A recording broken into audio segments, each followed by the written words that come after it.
Amalma bamananga mena o Mali kono ani Mali ko kani bamananga kunnafoni wagati sele walawalali bina kɛ mun kono kumaw la aw ye Mali kono ani a kokan kibaruyaw kan aw dangana an don ka bi bamananga kunnafoni kono o de ka ladɔniya ka fɔ a silamɛ dinɛ dɛmɛtɔn bolo fara mini o be Côte d'Ivoire jamana kono u ka baaraw sigira sen ka ko kura coronavirus bana kɛlɛli danw wulilen kɔfɛ jamana ɲɛmaw fɛ ni o yɛrɛ de bi bamananga kunnafoni la kumabaw ye walawalali bina kɛ mun kono kuma tɔw kan aw ye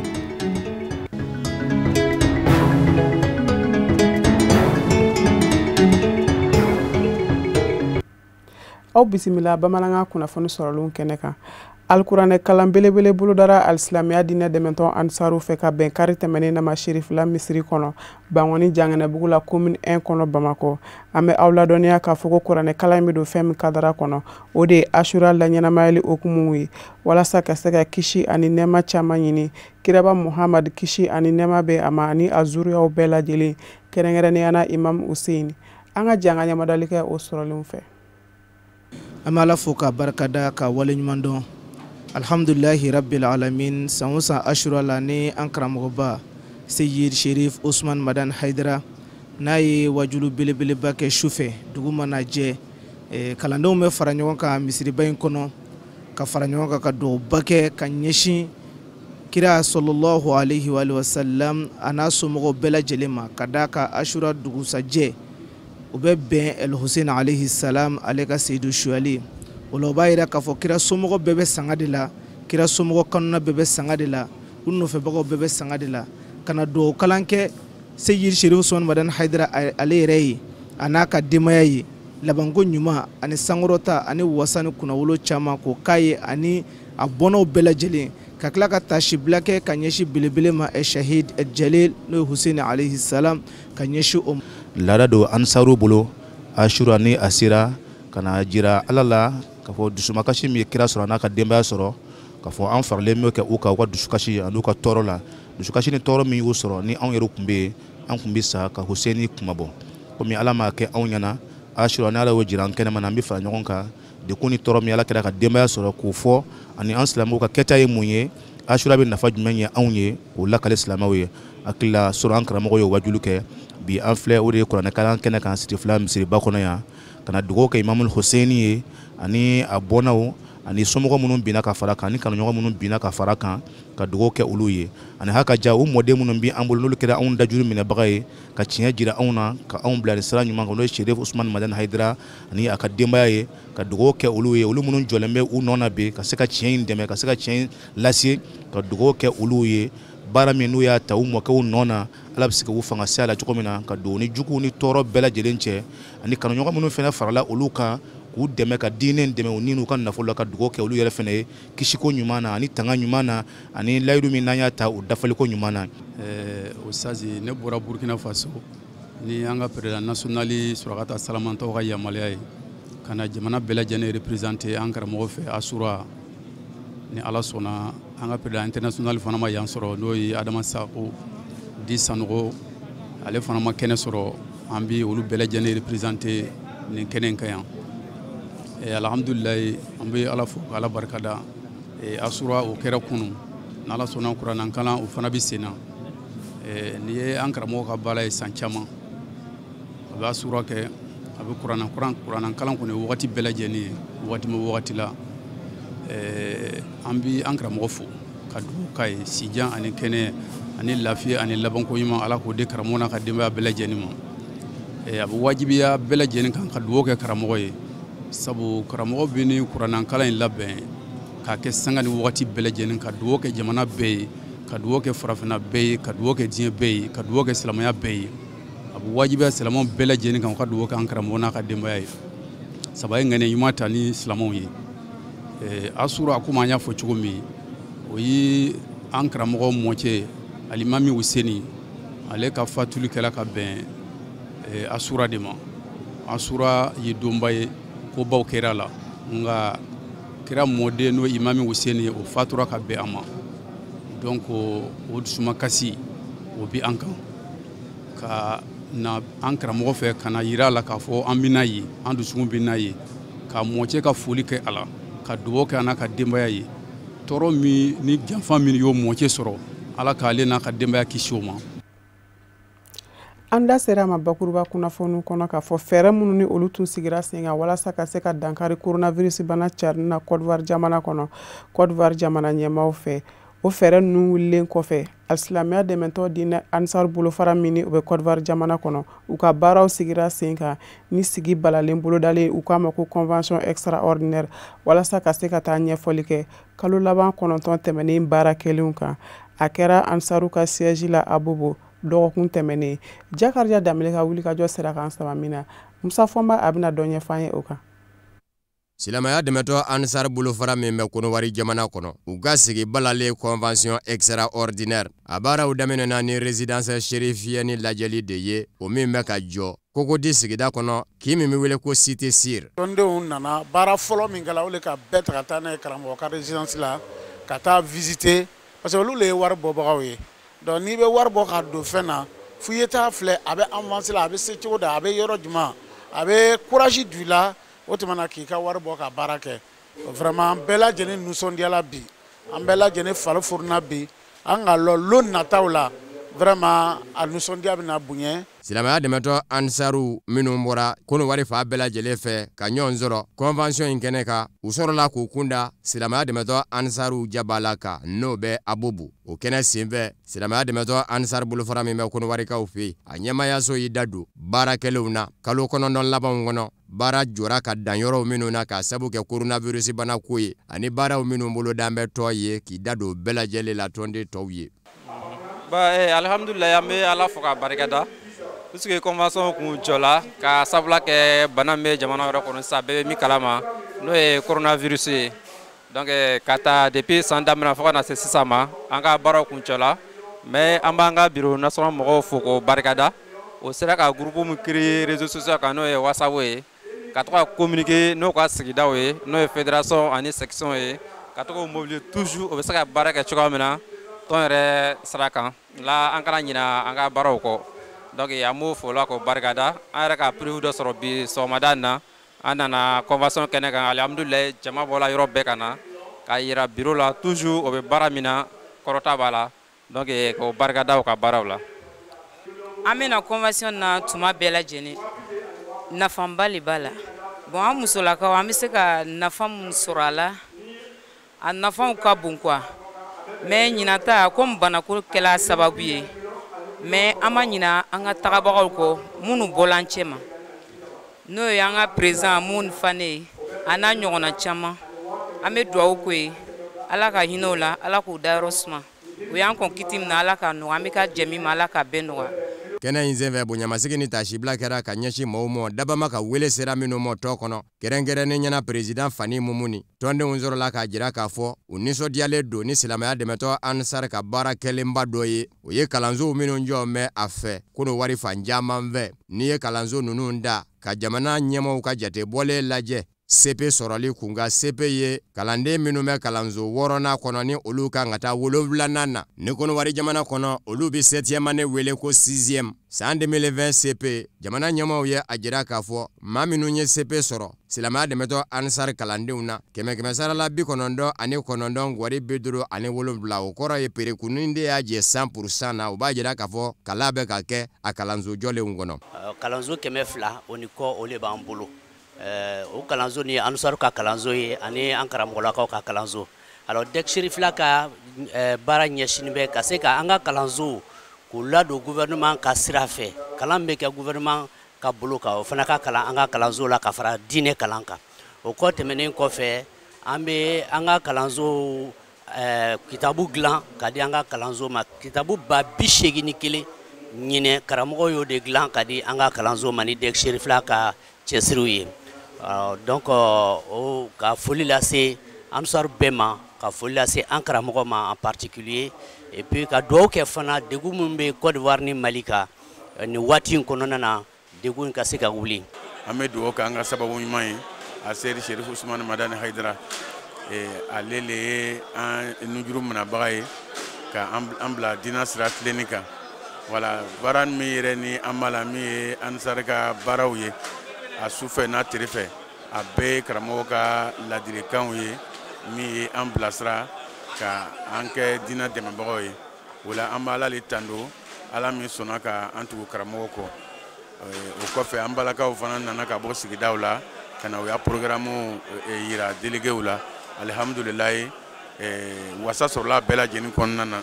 donc an b'a ɲini ala fɛ ala ka waati wɛrɛ yira an na ala ka baaraw ɲɛ déléguéw nana hɛrɛ la k'u bɛɛ lajɛlen lasegin hɛrɛ la ala k'o kɛ sɔli ala rasulila. A ma ladɔnniya k'a fɔ kɛnɛ in kun jɛra ni jigiyaw de ye convention extraordinaire u sɔrɔla k'an bɛɛ da ɲɔgɔn ye ka convention wɛrɛ makɔnɔ n'o ye octobre kalo convention ye o ye convention laban ye silamɛya dɛmɛtɔ ansar fɛ Konowari jamana kɔnɔ yanni mawuluduba cɛ.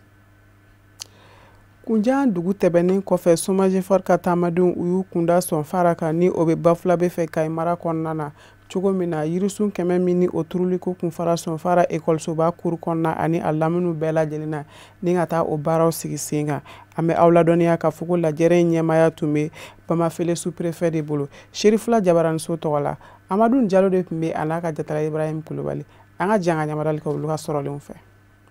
Yirituru nafa ka bon kosɛbɛ ɲɛnamaya kɔnɔ o de kama société malienne de gestion forestière ale ye dɔ fara a ka wulikajɔw kan ni jamajɛ yirituru cayali ye Bamako marabolo fɔlɔ la o sira de kan Somagefor ale ka taamadenw kunbɛn na ko ɲuman Bafulabe walasa ka nin yirituru baara ninnu nun don ka fara o kan u taar'u ɲɛda u ka société ka yɔrɔ labɛnnen caman kan min labɛnna u fɛ. An nana so fara an nana yirituru la donc an b'a fɛ ka Mali bɛɛ kɛ couleur verte ka daminɛ Kayi fo Kidali la société de Maliens de gestion forestière an pɛrɛlen no ka yiri turu a bɛɛ la n'a turula fana an b'a ɲɛsin yiri ninnu ladonko ɲuman ma k'u ladon ka ɲɛ pour que u bɛ ɲɛnamaya bari yiri nafa société bɛ caman dɔn a la société bɛ caman dɔn a la hali a ka da yiri bɛ oxygène min d'anw ma adamadenya la o ye fɛn belebeleba de ye yiri turu hukumu kɔnɔna na welewele da kan bɛ ne bolo n bɛ wele da k'a daminɛ dugutigi la fo ka taa bila dugu kɔladenw na k'a daminɛ maliyɛn cɛman ni musoman denmisɛnnin makɔrɔba ne bɛ bɛɛ wele an kana sɔn ni samiyɛ in ka tɛmɛ fiyewu fo an maliyɛnden bɛɛ ka yiri kelen kelen turu n'a turula fana o man gɛlɛn dɛ an k'an jija a ladonni na ladonni de ye cɛsiri an k'an jija a ladonni na pour que a yiri ka ɲɛnɛmaya a k'a nafa don n'a nataw la. Donc mɔgɔ minnu an dɛmɛ o ye Somagefor ye société des Maliens des forêts donc u ka initiative comme an ye an ka partenaires don an ye service technique ye mais donc olu fana ye an ka partenaires ye donc minnu y'an dɛmɛ massif ko la kosɛbɛ donc par rapport c'est le plan d'aménagement kɔnɔna na o plan d'aménagement kɔnɔna na donc a fɔra ko ka baara mun kɛ sariya kɔnɔ ni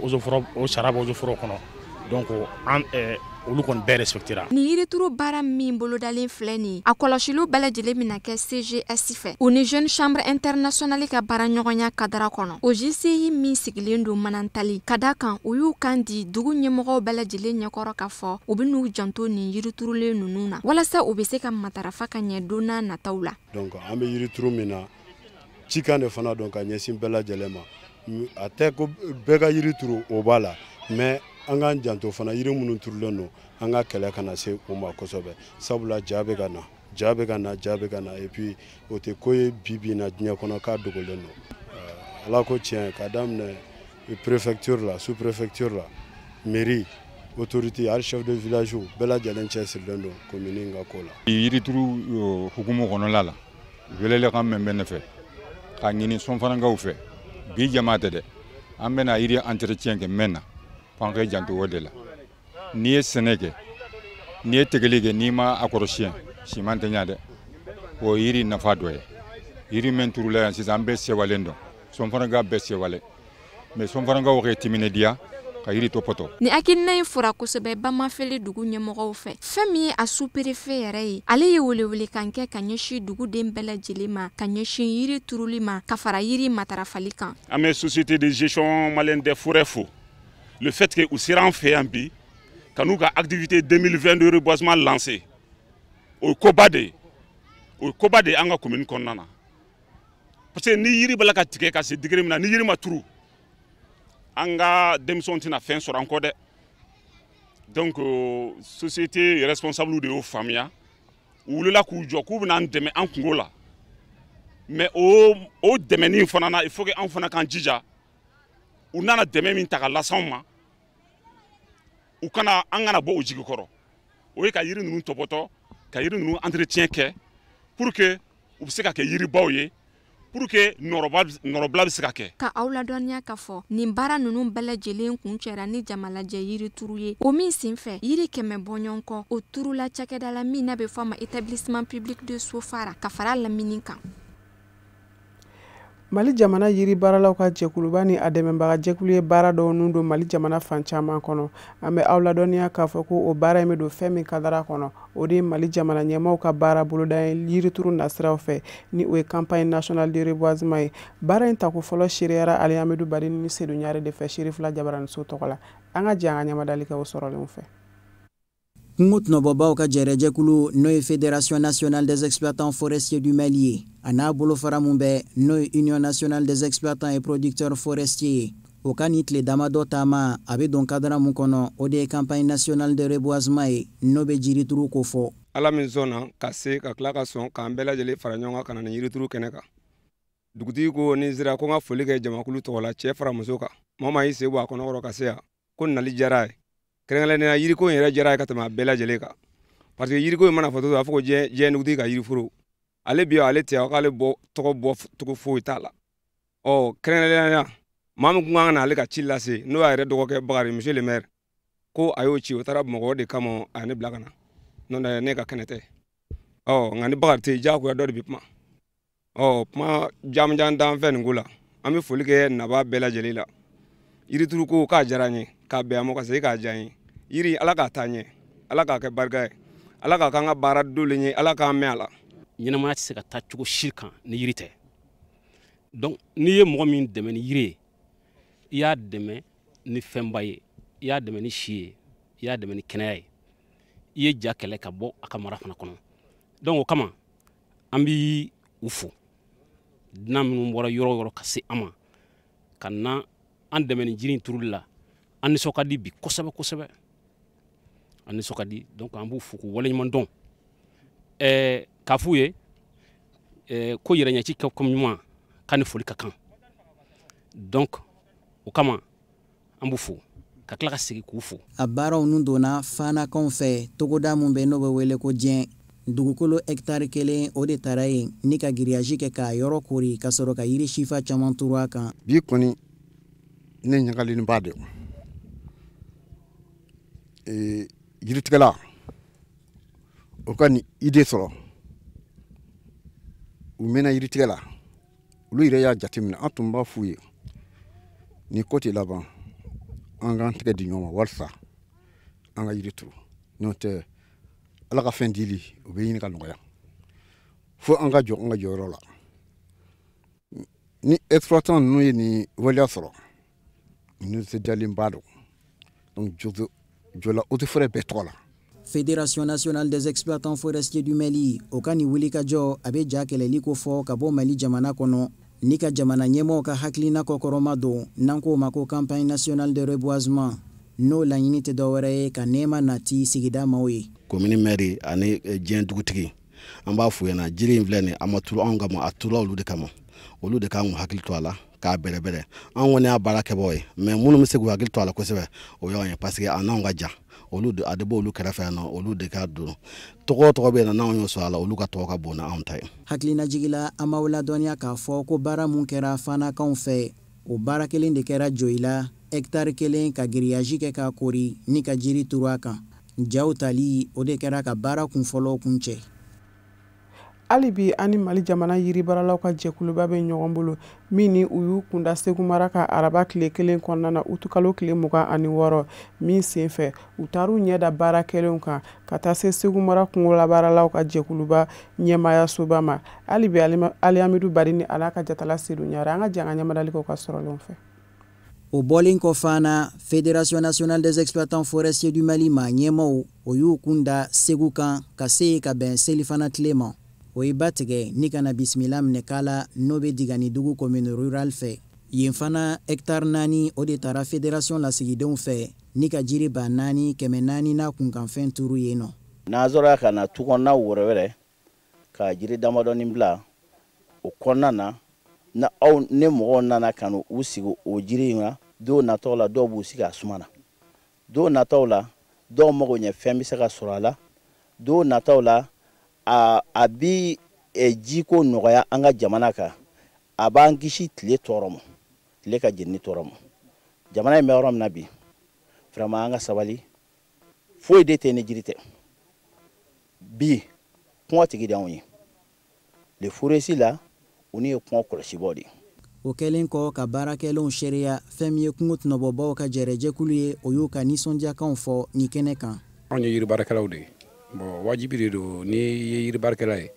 bon n'i bɛ yiri kungo tɔnɔ bɔ tu es obligé ka i bɛ min kɛ i bɛ min tigɛ i b'a lajɛ ka fɛn turu min ka ca n'o ye bon o de ye siniɲɛsigi ye bon o de y'an se an ye a ta Mali région bɛɛ n'i y'a jateminɛ k'a la k'a daminɛ depuis Kayi fo Mopti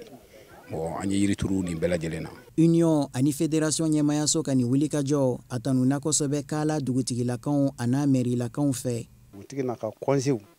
u de y'an bila ka na an kana kuma u tɔgɔ la délégation minnu wulila ka bɔ Bamako ka na Segu délégation na ka na se Kala yan ka na yiri turu an fɛ yan yiri turu fɛnba don yiri turu yɛrɛ ye jamana yiriwali sira dɔ ye bon ne ni ɲɔgɔnna caman bi kɛ an ka sigidaw la a bɛ kɛ sababu ye a bɛ sɛgɛn gɛn ka bɔ an ka jamana kɔnɔ parce que yiri turu nafa ka bon a nafa tɛ se ka fɔ ka ban min m'a turu o bɛ taa k'a to yen o denw ta ka la o mɔdenw ta ka la fɔ a tulomasimaw. Minnu ye nin baara yɛrɛ initié n'o ye jiri feerela minnu bɛ Segu ani minnu b'an ka commune kɔnɔ olu y'u bolo di ɲɔgɔn ma ka baara in kɛ depuis baara in daminɛ don u y'u sara an na an ko vraiment n'u sera ka réaliser olu ye dɔ bɔ an ka baara la parce que a bɛ an yɛrɛ ka PDC kɔnɔ PDC yɛrɛ bɛ wula a bɛ an yɛrɛ ka PDC kɔnɔ mais commune bɛ souffrance min na bi a dogolen tɛ mɔgɔ si la bon vraiment ni mɔgɔ sɔrɔ la ka o dɛmɛ o baara la vraiment an kɔni ka foli de b'o de a diyara an ye yɛrɛ de. O nisɔndiyakan kelen de fɔra ji ani kungo lakanabaaw fɛ Segu n'o ye direction régionale des eaux et forêts ye. Yiri baaralaw ka hakilila sɔrɔ i y'a fɔ cogo min union ani fédération olu ka nin hakilila sɔrɔ ka nin baaraba in kɛ Segu yan waleɲuman dɔ don anw fɛ k'anw dɛmɛ an ka baara la parce que ni y'a jateminɛ mɔgɔ min bɛ yiri tigɛ o ka tila ka hakili sɔrɔ k'a fɔ n ka yiri turu o ye koba ye dɛ n'i yɛrɛ jamana tagabolo lajɛ yiri ko dɛsɛ b'an ka jamana kɔnɔ n'i ye Segu yɛrɛ ta pratiquement aw minnu b'o la Segu région kɔnɔ a bɔra k'a fɔ yiriba banna Segu pewu donc n'u y'u hakilila sɔrɔ ka o ni yiri turu hakɛ kɛ anw fɛ yan yiri ba naani kɔ yiri ba naani ani kɛmɛ naani ani yiri bi naani naani wɛrɛ turu donc vraiment o ye baara ye ni anw ma dan sɔrɔ baara mun na donc vraiment waleɲuman dɔn bɛ anw ma an ka ɲɛmɔgɔbaw tɔgɔ la ka foli las'u ma halisa u ye mun kɛ u ye belebeleba kɛ mais an ka dɔ fara k'halisa. Jaw tali yɔrɔ ni yɔrɔ la o de kɛra ka Segu jɔli kuncɛ fédération ani union ɲɛmayaso fɛ ni ka sɔrɔ k'o kunda Mɔti kan. O de fana b'an sɛnsɛn ka taa diɲɛ fan wɛrɛ kunnafoni sɔrɔlenw kan Musa Fɔnba ale ka ɲininenw don.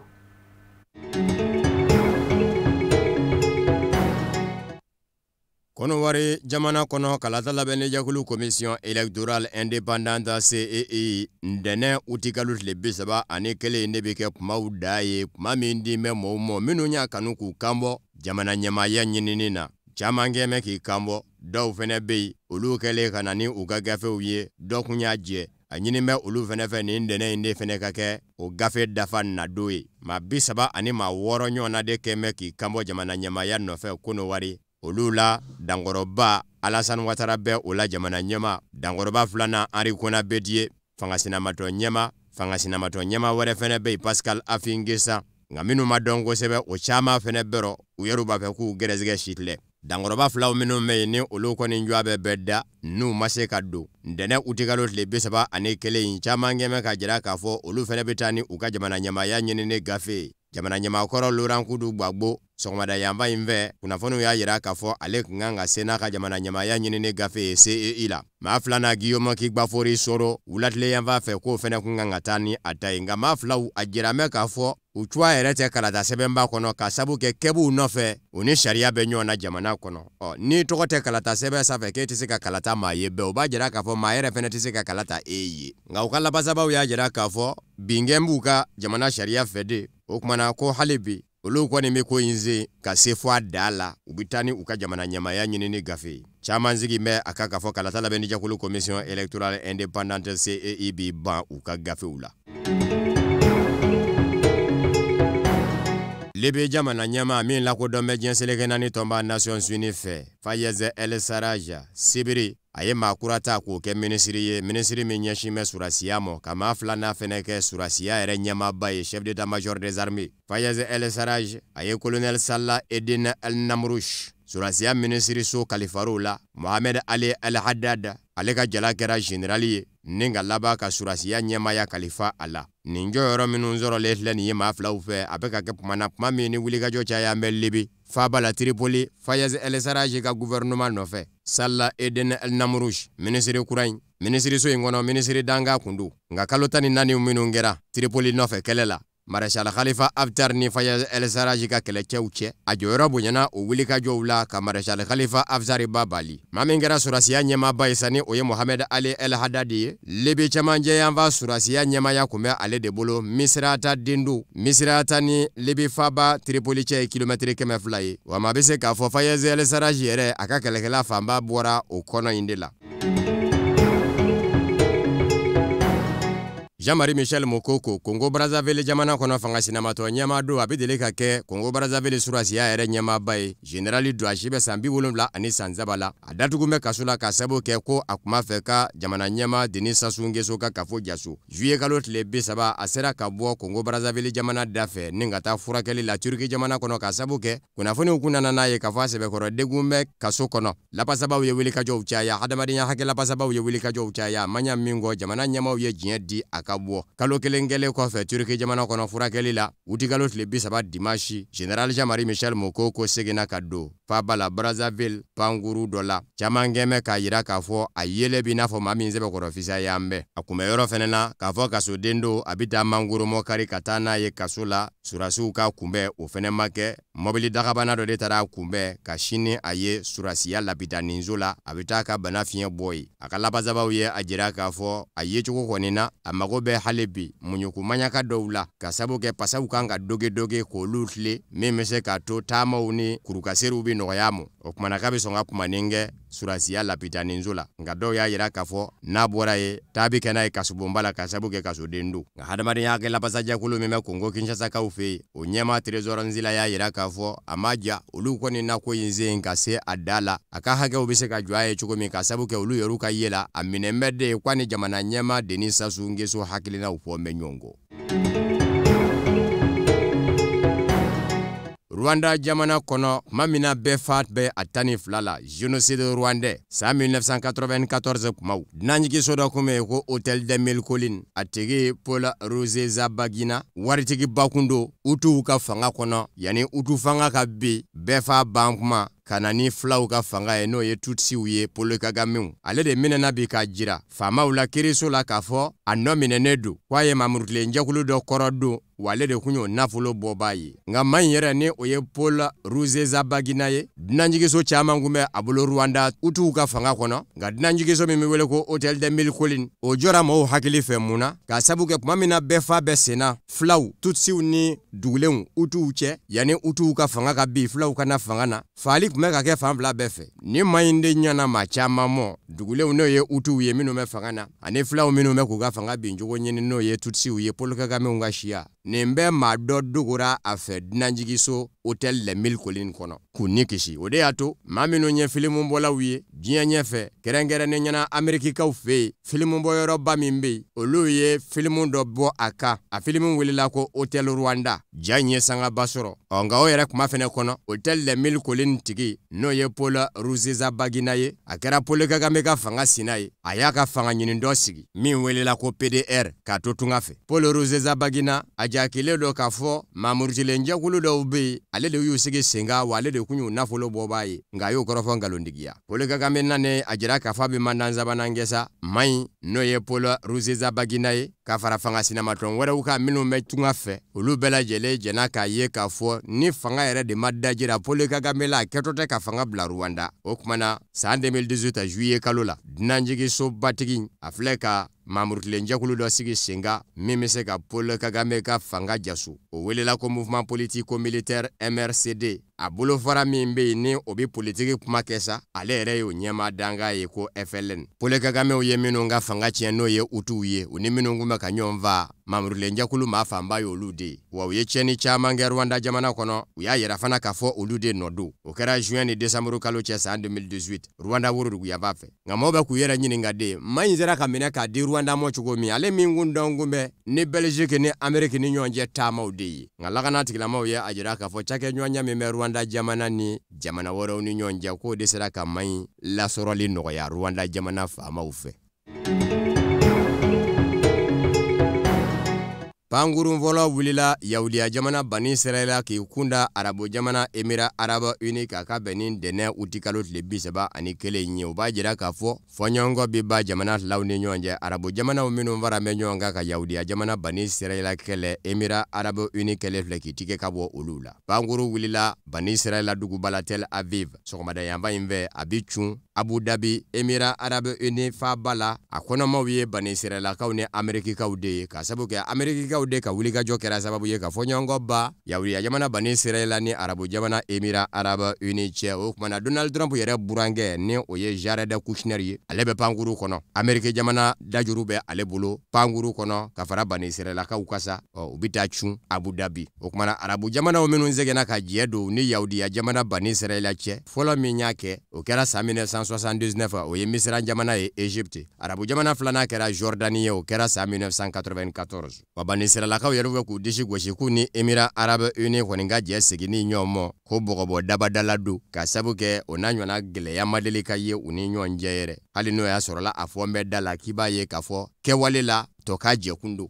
Arabula jamanaw kɛmɛ ka Yahudiya jamana Bani Israɛla kɛlɛ Palestine de kama u bɛ ka Palestine ka denw minnu dɔɲɔ u jakoya minɛ k'u kɛ u sago ye ni diɲɛ seleke naani seleke jamanaw fara an bɛ u kɛlɛ kun y'o ye Arabu jamanaw fɛ ko in gɛlɛn ma bɛɛ Palestine jamana mɔ hali ni Émirats Arabes Unis ko saratika de taara ale ye Bani Israɛla jamana fɛ ko n'u jɛra bɛɛ ko juru bi yoba Palestine dala Yahudiya jamana Bani Israɛla fɛ kɔrɔfɔ ma Palestine kun minɛ o de kosɔn Émirats Arabes Unis ka pankuru dɔ bi deli ka taa cun pankuru in kɔnɔfɛ kun ye dɛmɛ minɛnw de ye kɛrɛnkɛrɛnnen ɲɛna furakɛli minɛnw coronavirus banako ta fan fɛ ka ɲa Palestinikaw mɔ nka Palestinikaw banna Émirats Arabes Unis ka dɛmɛ ninnu na munna ka sabu kɛ Émirats Arabes Unis ni Yahudiya jamana Bani Israɛla de y'a ko baratu fɔ kana se u mɔ k'u tɛgɛ tɛ don a kɔrɔ u bi Ala minɛ ka diɲɛ kɔ o kɛra yanni jɛ ka segin ka don Émirats Arabes Unis ni Yahudiya jamana Bani Israɛla cɛ. Liban jamana ɲɛma Michel Aoun ye a jira ntɛnɛn uti kalo tile 31 k'a fɔ Mustafa Adibo bɛ kɛ minisiri ɲɛma kura ye ka sabu kɛ Liban jamana kalayan bɛɛ kabini faratimafɛ Nitrate d'amonium furuna Faba Beirut danganda la ka Faba Beirut fankelen ta jamanadenw kɛmɛ ka wulikajɔ dabɔ jamana ɲɛmaw nɔfɛ ni maa kura min nalen filɛ nin ye minisiri ɲɛmaya la diinɛ taabolo minnu bɛ Liban jamana kɔnɔ ni olu de bɛ fara ɲɔgɔn kan ka gouvernement sigi minnu bɛ wele ko sunnitiw olu ka bonya b'a yɔrɔ minnu ye shiitiw ye n'o ye shiyaw ye Hezbollah kɛrɛnkɛrɛnnen ɲɛna olu fɛnɛ ka bonya b'a yɔrɔ Michel Aoun yɛrɛ ka fanga ɲini dɔ fɛnɛ o taabolo fɛnɛ ka bonya bɛɛ a yɔrɔ a kun ye lasigiden ye Liban jamana cogoya la Allemagne yan'a ka kɛ minisiri ɲɛma ye ntɛnɛndonya in na minisiri ɲɛma kura a bɛ bila Hassan Diab nɔ na ka sabu kɛ o ye wala sɛmɛ jamanadenw ka coci cayara a nɔfɛ a bangena Tripoli Liban duguba y'o ye o ni Libe Tripoli tɛ kelen ye a yɛrɛ ka diinɛ taabolo o ye sunnitiya ye n'o bɛ jateminɛ k'o kɛ i n'a fɔ sunnamɔgɔya a fɔra ma min fɛnɛ kɔ o kun y'o de ye nka fanga ɲinindɔn tɛ bolo k'a fɔ nin diinɛ taabolo ninnu ka fanga ɲinindɔn minnu bɛ Liban a t'a kelen na o de y'a to jamanaden fanba ka danaya fɛnɛ b'a kan.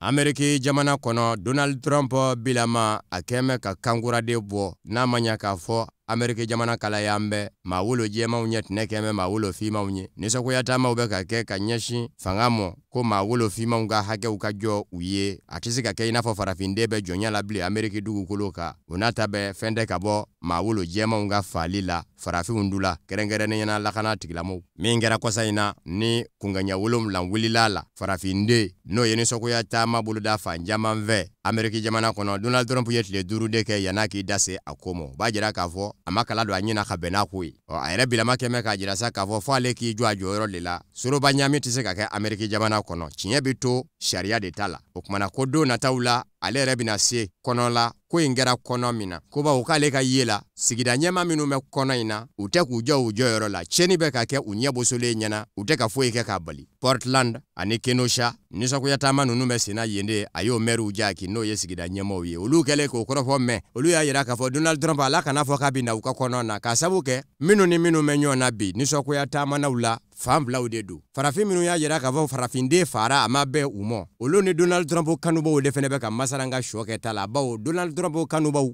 n'o ye extrême droitiw ye minnu tɛ farafinko la wali kelen jamana sɔrɔ ka bɛn Ameriki ka den yɛrɛ de mɔ ka maa wɛrɛ sen bɔrɔ ka fara olu fɛnɛ ka siya minnu bɛ wele ko suprémaciste blanc Ameriki ka den yɛrɛ wolo ni olu yɛrɛ de bi ɲugun maa wolo fiman na u t'o filɛ foyi ye hali bi a bɛ Ameriki jamana kɔnɔ hali n'o y'a sɔrɔla u kɛn bɛ k'u tindi u ka k'u kana ye nin bɛɛ de tan bɛ fara Donald Trump kanubaw kan olu de fɛnɛ bɛ ka maa wolo fimanw gɛlɛn nisɔngoya taama senfɛ ko wa ko Donald Trump bɛ ka kan minnu fɔ k'a jira k'a fɔ olu mɛriw tɛ k'u jɔ u jɔyɔrɔ la k'a bɛ kɛ sababu ye ka kanubaw de jaman ka bila fankelen la o kumana k'a man k'a ka nin sen jɔ kɔnɔ in na nka tarata septembre kalo tile gale Donald Trump kan ka ye kɔnɔ ninnu na a bɛ taa fɛn min kɔni fɔ maa kɔni tɛ a dɔn nka a ka nali kɔni man di sigida ɲɛmaaw ye.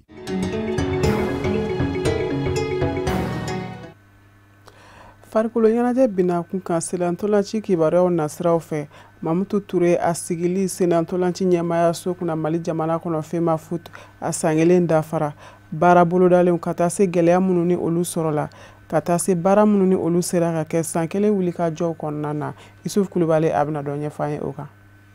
O tigala tile 29 san 2019 o kɛla donba ye Mali kɔnɔna na sabula ni don de Mamutu Ture Bavier a tila ka kɛ Mali senantolanjikulu maa ɲɛmaaba ye maa 32 o y'o ka kan d'a ma maa 30 o y'o kan di Sala Babi ma o kɛla sababu ye kuro 2 danfara Mamutu Ture kɛla Mali senantolanjikulu maa ɲɛmaaba ye cɛbɔ sabanan tɛ maa min ye o tɛ Alassane Sulemani ye o yɛrɛ y'an cɛkɔɲɔgɔn dɔ ye baara in kɛla diɲɛ senantolanjikulu ɲɛmaasoba ani farafinna senantolanjikulu ɲɛmaasoba maaw ɲɛna ani Mali farancɛla fanga maa ɲɛmaa muso Madame Daw Fatumata Gindo n'o kama ko Mimi. An bɛ bureau kura félicité parce que je pense que l'élection kɛra dans la transparence donc n y'o de fɔ an fɛn fɛn bɛ ballon-tan fɛn in na an bɛɛ bɛ ɲɔgɔn dɔn an bɛɛ bɛ pratiquement ça fait 10 ans qu'on est ensemble on travaille ensemble an ye jusqu'à présent an ye kɛlɛ min kɛ anw m'a kɛ forcément diyagoya ko fɔ an ka kɛ fédération ɲɛmɔgɔ ye an bɛ kɛlɛ in daminɛ tuma min na an tun tɛ fédération ɲɛmɔgɔya ko la an ka kɛlɛ in kun ye ballon-tan sariyaw ka bato ballon-tan gouvernance cogo ka changer wa o kɛlɛ kelen o bɛ yen halisa an bɛ yen nɔ an b'u accompagner tant que u bɛ ka baara kɛ sariya kɔnɔ tant que u ma Mali ballon-tan sariyaw sɔsɔ mais hali sini sɔgɔma n kɔrɔ n'u ye Mali ballon-tan sariya sɔsɔli daminɛ u b'an sɔrɔ u ɲɛsira la. Mali senantolanjikulu maa ɲɛmaaba ye i bolo mana bɔ ka ɲɛsin maaw ma ni minnu tun bɛ ɲɔgɔn na cogoya min u ka se ka don da kelen fɛ ni ka bɔ da kelen fɛ nka hali sisan o baaraw dɛsɛlen bɛ ni ka ɲɛ sɔrɔ. Texte ko tɛ kɔrɔm ko tɛ ni a fɔra ko ka uniforme wele sisan ne taara Mokhtar Sow wele fa ne nɔ la o ye kɔrɔm ko ye o ye tugubaganciya de ye donc kɔrɔm ko tɛ o n'a fɔra ko ka joli b'a wele e taara Mao wele à la place de Ɲamele kɔrɔm ko y'o ye donc kɔrɔm ko tɛ o mɔgɔ ko de don et ça c'est des choses à kɛra sciemment pour créer des problèmes. sɔrɔ ko bɛ cogo di n'a fɔra hali ko administration in continuité an nana min sɔrɔ yen n'aw nana miliyari sɔrɔ yen a kan ka assemblée convoqué pour que k'a fɔ bɔn sisan anw nana an y'a sɔrɔ compétition daminɛna mais o t'a bali an ka ɲɔgɔn kuma ɲɔgɔnya pour que ka bɛn fɛn dɔ kan. Comme aw b'a kalama déjà k'a fɔ championnat daminɛna an bɛna baara min tugu o la o ye bɛn baara ye k'a fɔ bɛɛ lajɛlen ɲɛna degun min donna Mali ballon-tan kɔnɔ an bɛɛ ɲin b'a la ala aw journalistes ɲin b'a la donc an ka yɔrɔ sɔrɔ an bɛ sigi kɛnɛ min kan ka yafa deli ɲɔgɔn fɛ. ne y'a dɔn aw sigilen bɛ ka kuma fɛn min kɔnɔ yali an ka position bɛna kɛ mun ye u delilen don a la u b'a ɲɛna k'a bɛna continuer nka ni an b'a sigi a dan na an tɛ 22e journée jouée k'a fɔ ko olu bɛna quorum ta o la. Mali senantolanjikulu ɲɛmaasoba kɛlen bɛ ni ka baara camanw n'u don k'a kɛ ni diɲɛ sennadolanjugulu ɲɛmaasoba ka dɛmɛ ye. FIFA ye Mali centre technique accepté. Donc au baara bɛna waleya très rapidement. Anw tun y'a bila fɛngɛ min kɔnɔ a diyara FIFA yɛrɛ ye ka tɛmɛ anw kan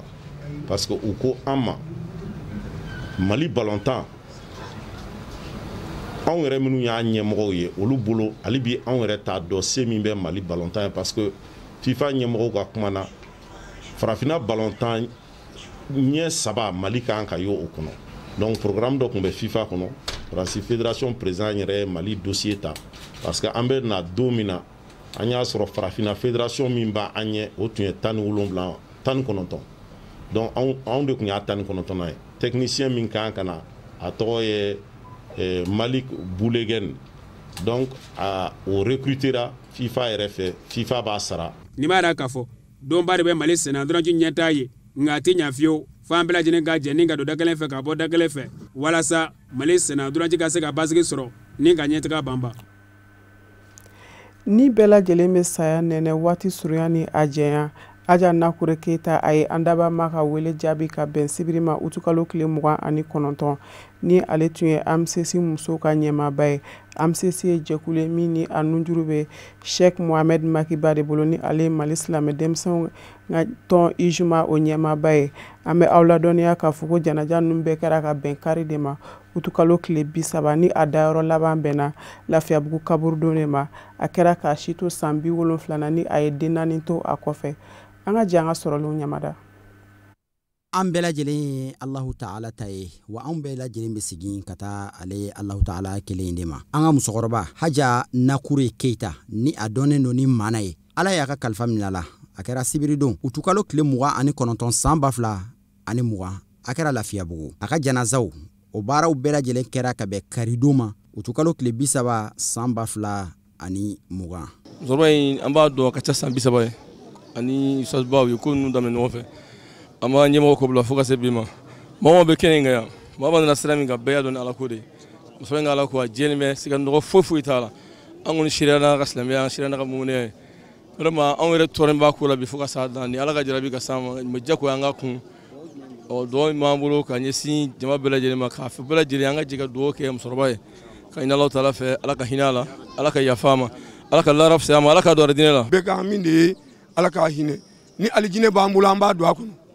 komi alijinɛ Ala de ta ye an b'a ɲini Ala fɛ Ala k'a don a ka alijinɛ kɔnɔ min b'a ni Ala cɛ Ala k'o yafa a ye min b'a ni jɔnw cɛ Ala k'o ta ka bɔ a kan Ala ka lamɛnko ɲuman d'an yɛrɛ ma. Ni musokɔrɔba ɲuman ye n'o ye Aja Nakure ye n'a dɔnnen don ni maana ye a dɔnna Lafiyabugu kɔnɔna la ni a ka cɛsiri ni a ka wulikajɔ ye diinɛ baaraw la. An ka silamɛ tɔn min bɛ yen ni o ye AMCC ye Association Malienne pour la Concorde, l'éducation et la culture islamique n'a ɲɛmɔgɔba ye Sheikh Mohamed Makiba ye a ye cɛsiriba kɛ nin tɔn in sigili la a ye tɔn in dɛmɛ ni a ni ani a ka nafolo ye wa a yera tɔn in ka wulikajɔ baaraw bɛɛ lajɛlen na. Ni jama min bɔlen filɛ sanu tɛ nin sɔrɔ wari tɛ nin sɔrɔ silamɛya de bɛ nin sɔrɔ n ka foli jubaju ye Mamadu Makiba ye Mamadu Makiba a bɛna don min na Bamakɔ yan